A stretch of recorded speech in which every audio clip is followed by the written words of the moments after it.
জঙ্গলি মেয়েকে এত দামি দামি কাপড় কিনে দেওয়ার কোনো অর্থ আছে? এসব পরলে কি ওকে মানাবে?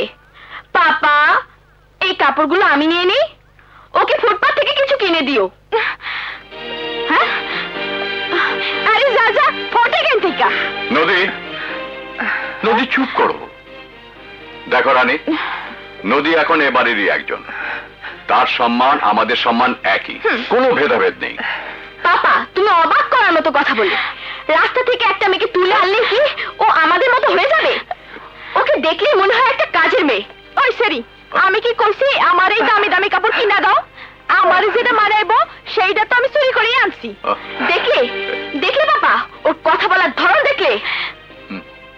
আমি লেখাপড়া করি নাই, আমার বাপ মা নাই, কিন্তু তোর তো সবকিছু আছে। তুই লেখাপড়া করছস, তারপরে তুই কাঙ্গালের মতো কথা কইতেছিস কেন? আরে যা যা, কাঙ্গাল হলি তুই। হ্যাঁ, এসব দামি কাপড় জীবনে দেখেছিস? না দেখছি তো কি হয়েছে? দামি কাপড় যে পরবো তারই তো দেখে নিলাম। আমার মনে তো ছোট না, নে এই সবগুলো তো দিয়া দিলাম। শালা হাফ প্যান্ট পরা মেয়ে মানুষ কনকাল। এই শালা বাচ্চা, এই এই সমস্ত ভংসং এই বাড়ির লোকজনের সাথে দেখাবি, আমার সাথে দেখাবি না। আমি যা কমু আর মুখ দিয়ে জবাব দিবি। দে এক বিড়ি দে। নাউজুবিল্লাহ নাউজুবিল্লাহ, মায়া মানুষ না বিড়ি খাবেন? দেখ আমার মাথা অনেক গরম হয়ে আছে, বিড়ি খাইয়া মাথা ঠান্ডা করুন। দে। জজ সাহেব জানতে পারলে আমার মেরে হয়ে যাবে না। তোর জজ সাহেব, তোর জজ সাহেবের খাতা পড়ে শালা এইবারে সব লোক গুলাই।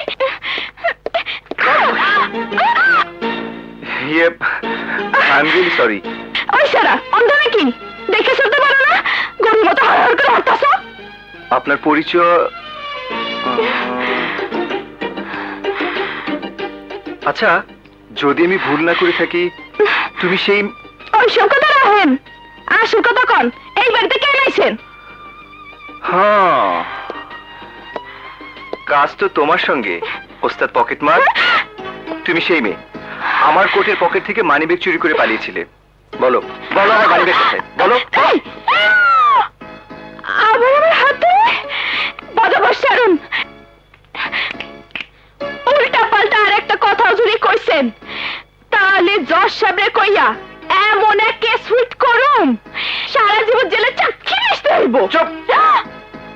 তুমি চুপ! একদম চুপ! তুমি চুপ! এই চোর, চুপ কর! তোমার চোদ্দ গোষ্ঠী চোর! চুপ! চোরের আবার বড় বড় কথা। খবরদার, চোর কইবা না কিন্তু। আর একটা কথা বললে থানায় ভরে দেবো। আমারে থানায় ভয় দেয়? ওইরকম 10-12টা থানা আমার পকেটেই থাকে। How dare you! ডাক্তার সাহেব, উনি জজ সাহেবের মাইয়া। নদী আপু, উনি হচ্ছে এই বাড়ির ডাক্তার। যান, সবাই জজ সাহেবের বেডরুমে আছেন, যান।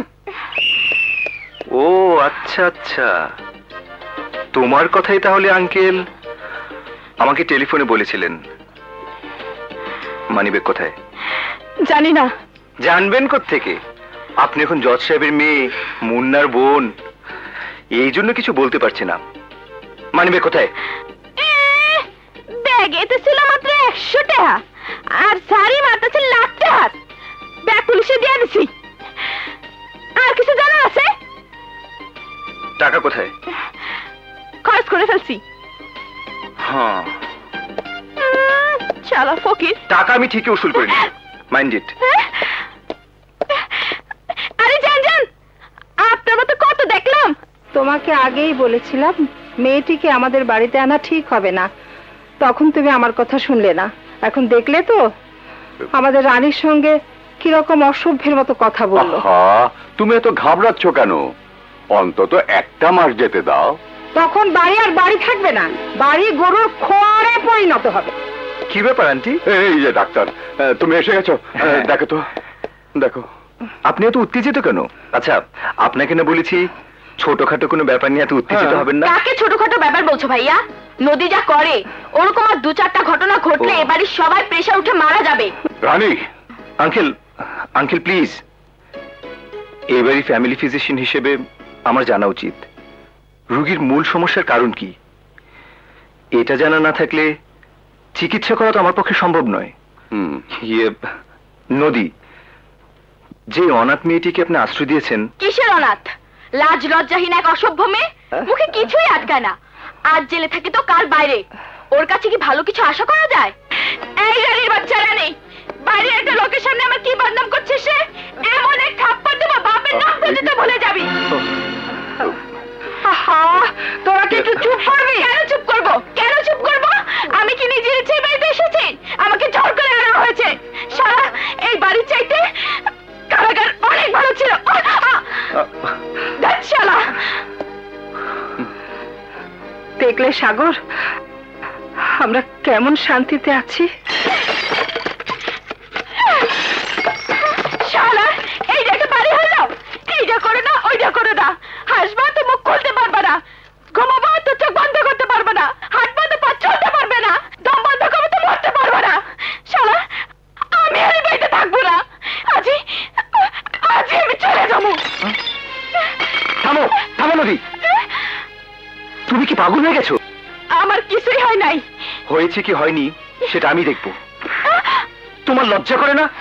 একজন ভদ্রলোক তোমাকে জেলখানা থেকে তুলে এনে নিজের বাড়িতে থাকার জায়গা দিয়েছেন, পরার কাপড় দিয়েছেন, বেঁচে থাকার জন্য খাবার দিয়েছেন, স্নেহ মমতা আদর ভালোবাসা দিয়ে নিজের মেয়ে হিসেবে স্বীকৃতি দিয়েছেন। বিনিময় তুমি তাদের কি দিয়েছো? হ্যাঁ, আরে আরে রাস্তার একটা পশুকে এনেও যদি আদর ভালোবাসা দেওয়া হয়, প্রতিদিনই সেও আদর ভালোবাসা দেয়। ছি ছি নদী, তুমি তো দেখছি একটা পশুর চেয়ে অধম।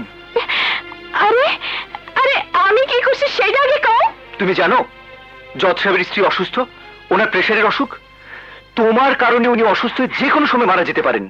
তারই অকাল মৃত্যুর দায়িত্ব কে নেবে? তুমি। আমার সঙ্গে চলো, ওনার কাছে মাফ চাইবে। মাফ চাবো কেন? আমি কোনো অন্যায় করি নাই। আচ্ছা আচ্ছা, মানলাম তুমি কোনো অন্যায় করনি। ছোটরা বড়দের কাছে মাফ চাইলে ছোট হয়ে যায় না। এসো এসো নদী, এসো। আঙ্কেল আন্টি, নদী আপনাদের কাছে ক্ষমা চেতে এসেছে। কান ধরো, আমি বলছি কান ধরো। হুম? ধরো কান, বলো। কি কমু? আমি যা যা বলবো তাই বলবে। হ্যাঁ কইতাছি। আমার কারণে এই বাড়িতে যেসব সমস্যা তৈরি হয়েছে, আপনার কারণে, হুম, আমার কারণে এই বাড়িতে যে সব সমস্যা তৈরি হয়েছে, সমস্যা তৈরি হয়েছে, সেজন্য আমি লজ্জিত। সেই জন্য আমি লজ্জিত। এই ধরনের ভুল আর কখনো হবে না। এই ধরনের ভুল হবে না, আর কখনো হবে না। আর কখনো হইব না। এবার বলো, আমাকে মাফ করে দাও মা। আমারে মাফ কইরা দাও। মা। মা। হুম। মা।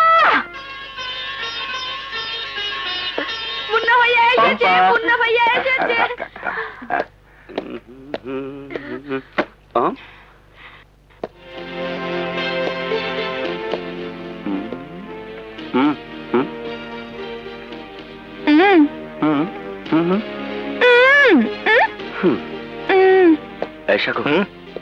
মেয়েটিকে আমি কোথায় যেন দেখেছি। হ্যাঁ, তুই তো দেখবি চিনবি, যে কোনো মেয়ে দেখলে তোর কাছে পরিচিত মনে হয়। খুব ভালো ফর্মুলা ধরেছিস। আমি নিশ্চয়ই দেখেছি।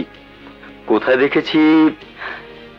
মাম্মি সেদিন ফোনে আমাকে বললে পাপা একটা মেয়েকে আশ্রয় দিয়েছে, সে নাকি আমাদের বাড়ি মাটি থেকে আকাশে তুলে দিয়েছে।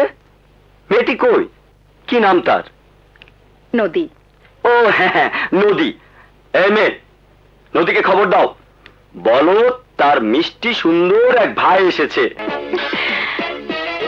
এই দেখো এখনো দাঁড়িয়ে আছে। আরে যাও যাও, নদীকে ডাকো। আমি নদী।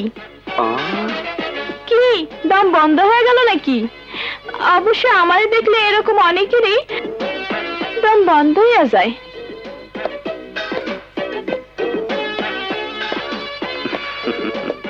বাহ, সুন্দর।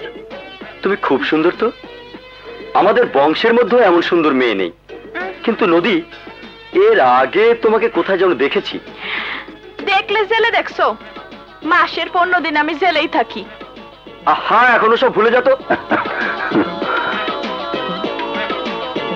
এবার যা, আমার জন্য 1 কাপ তাজা চা নিয়ে আয়। অনেকক্ষণ চা খায় না, গলা শুকিয়ে কাঠ হয়ে আছে। তোর হাতের চা খেয়ে সতেজ হয়ে নেই। এই আর যা না, সবার জন্য চা নিয়ে আয়, যা। যাইতেছি, সরেন। এই, হা করে তাকিয়ে কি দেখছিস? না, তেমন কিছু না। বন্ধু, আমি কিছুটা সাইকোলজি পড়েছি। আমি যাই। আরে আরে, কোথায় যা? কোথায় বন্ধু? নদীর হাতের 1 কাপ চা খেয়ে যা না। রাজু, রাজু, জি মাম্মি। তোর পায়ে ব্যান্ডেজ কে করে দিয়েছে রে? নদী আপু। বাহ, এত সুন্দর করে বারান্দা কে সাজিয়েছে? নদী আপু, কি তোমাকে বলেছিলাম না নদী ঠিক হয়ে যাবে?